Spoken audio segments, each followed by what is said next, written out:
Now we are going to discuss Unit 3.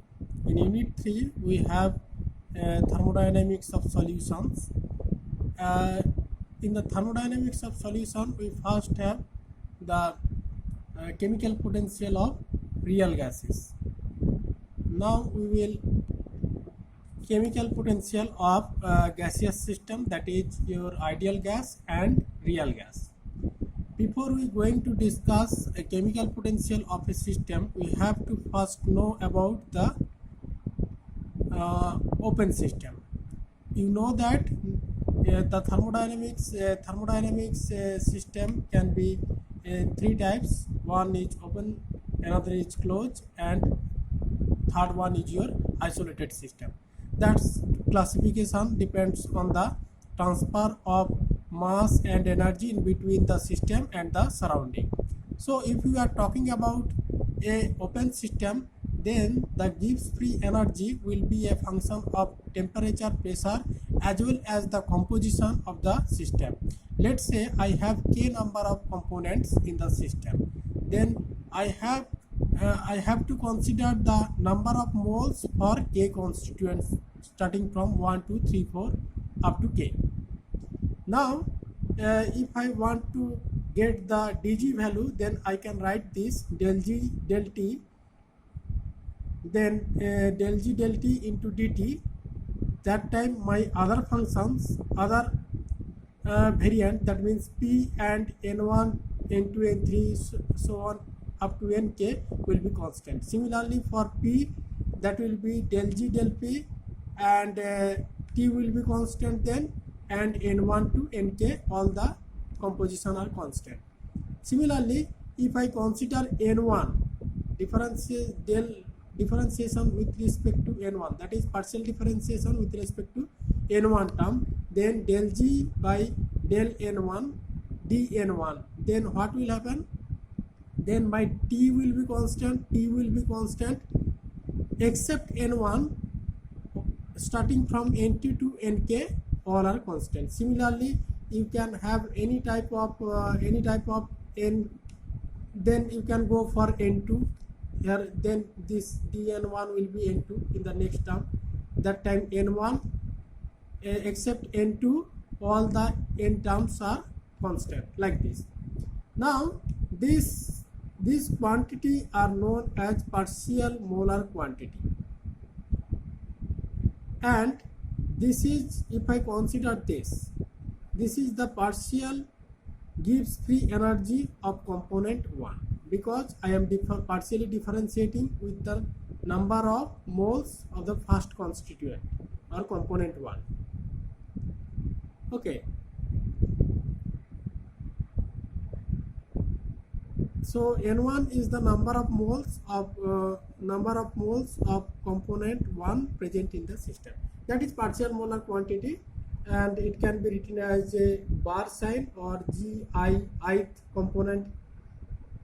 If I consider the partial molar quantity or partial molar Gibbs free energy of ith component, then I can write here is I, and I can write this way, and that will be the del g by del ni, constant t and p, and nj, and this j will not be equal to I. That means except I, all the number of moles are constant.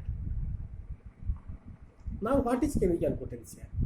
Chemical potential is the partial Gibbs free energy of the ith constituent. Okay, that is this case will be considered as the chemical potential of the ith species in the system. Okay, you can obtain this chemical potential of ith species by considering the partial molar Gibbs free energy of the this constituent or this component. Now if you look at the property of this chemical potential, then you can see that this G is a energy term, and this will be a extensive property. Now my number of moles also depends on the mass, so it will be a extensive property. Now one mass dependent property, mass by mass dependent property. So the result will be mass independent property. So the chemical potential will be a intensive property, that is independent of mass of the system. Okay, now that is the chemical potential of a component which is present in a mixture of gases or mixture of system.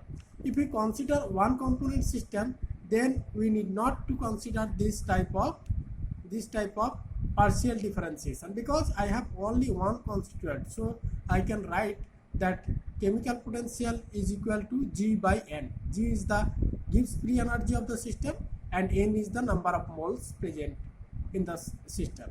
So I have, let's say I have water. So in a container I have water, and Gibbs free energy of water is G, and number of moles of water present in the system is N. So the chemical potential of that water which present in the system will be mu equal to G by N. So we can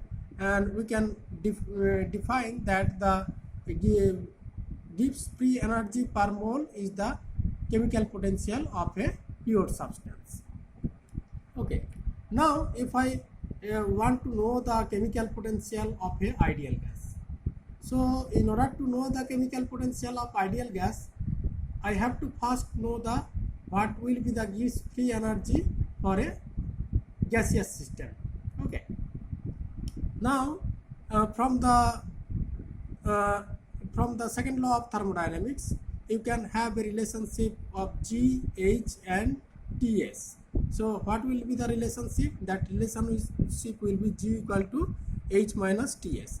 Now if you can differentiate this, then you can have this dg equal to dH minus Tds minus SdT. Now this dH is the enthalpy, and enthalpy you know H equal to U plus PV. So dH equal to du plus PdV plus VdP. Okay, that we have substituted the terms for dH, du plus PdV plus VdP. Okay, now minus if I differentiate this term, I will have minus TdS and minus SdT. Okay, now from the first law of thermodynamics, we know that du plus PdV is my mechanical work, and this is the change of internal energy, so that will be dq, and I am considering this dq is dq reversible.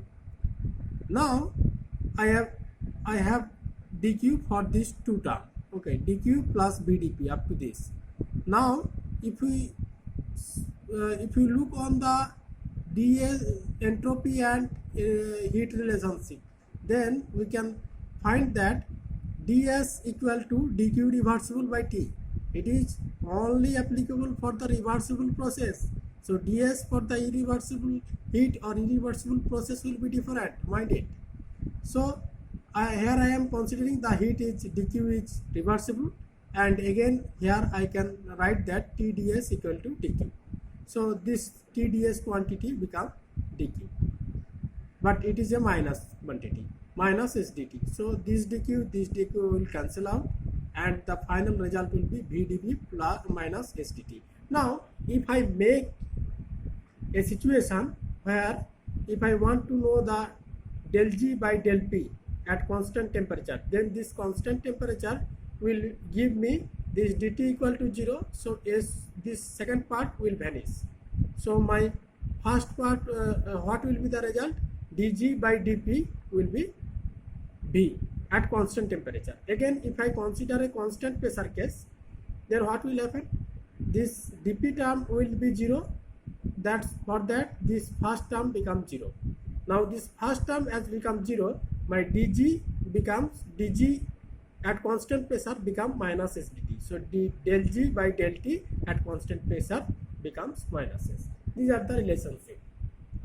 Now if I write these terms in terms of that differential term, so I can write this dg equal to dg by dp at constant temperature equal to V. I can write this.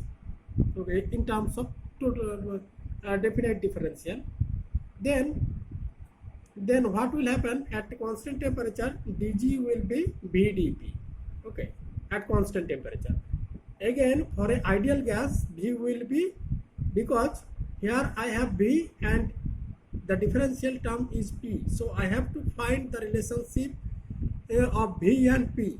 That means I have to express this v in terms of p, then only I can integrate. Okay, and I can get the delta G value. Now this for ideal gas, v equal to nRT by p, so I will put v equal to nRT by p. So what will be the relationship? So my dg equal to this nRT by p dp. So I will integrate, let's say I am starting from a state where my g is g1 and my final state is g2, and v1 p1 and v2 p2 are the state variables, and t is constant. Now at constant t this is happening, that is a isothermal case.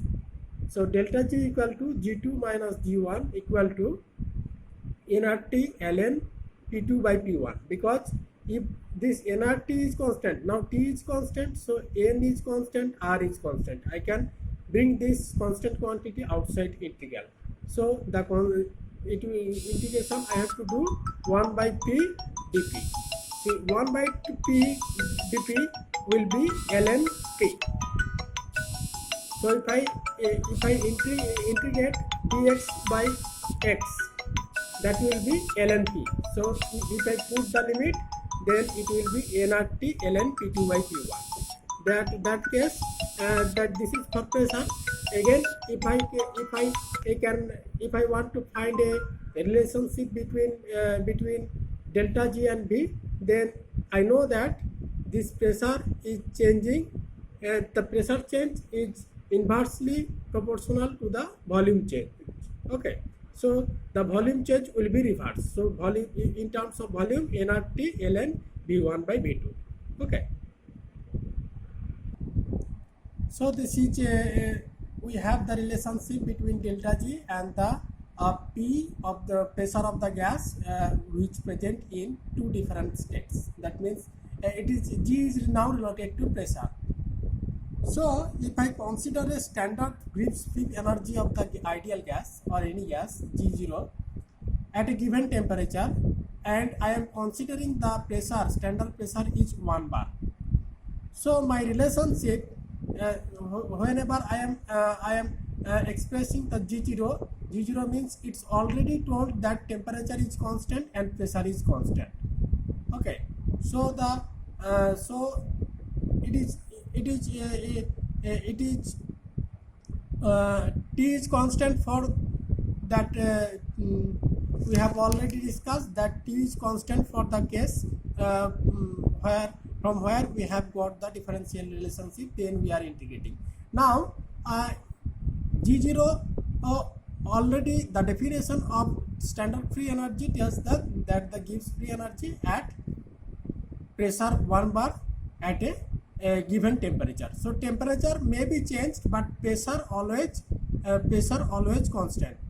Okay, pressure always constant, that is 1 bar. So this G0 is only the function of temperature. Now it is only the function of temperature, but the final state, which is present in temperature T and pressure P, and this may the pressure is 1 bar and the corresponding volume will be V0, let's say, or something, and then in the final state G is depend on temperature and pressure. Both the function G is the function of temperature and pressure. Okay. Now if we neglect this term, that is we are just considering that D0 is the Gibbs free energy. We are taking temperature as a constant term, so we are just neglecting this whatever the pressure, temperature and the function term. We are considering only that the pressure is G1 for 1 bar for G0 or G0, and P bar for a G. Okay. Now the relationship will be, the relationship will be G minus G0 will be nRT ln p by p is the, now p is my p2 and p1 will be the 1 bar, that is initial 1 bar. This is initial, this is final. So final pressure by initial pressure. So final pressure P and initial pressure 1 bar. So I can write that the gives P energy at pressure P will be G naught plus nRT. So G naught plus nRT ln P by 1 bar. Okay, that means ln P if I present all the things in terms of bar. Okay, so that will be ln P. Now if I divide all the term by n, then what will become? That will be my potential, chemical potential of the system. So chemical potential of the system in the final state, and this is the chemical standard chemical potential at pressure equal to 1 bar. Then my relationship will be RT ln P by 1 bar. So if I take this mu minus, I am just vanishing this TP and other terms, then mu minus mu naught will be RT ln P by 1 bar. So if I plot this mu minus mu naught in y-axis and this term in the ln P by 1 bar in x-axis, then that will be a straight line passing through the origin and the slope will be RT. Okay, slope will be RT. Now tell me what will be the unit of y-axis and what will be the unit of x-axis. The unit of slope is RT or amount of slope is RT. Whatever the, you can say this is the RT, unit of slope is RT. Now if I consider this x-axis, my slope is y by x, unit of y by unit of x. Now ln something has unit less, so denominator has unit less, that means y by x equal to RT. This is the unit. Now I have, this is unit less, this is equal to 1, so unit of the y will be RT like this RT to RT like this.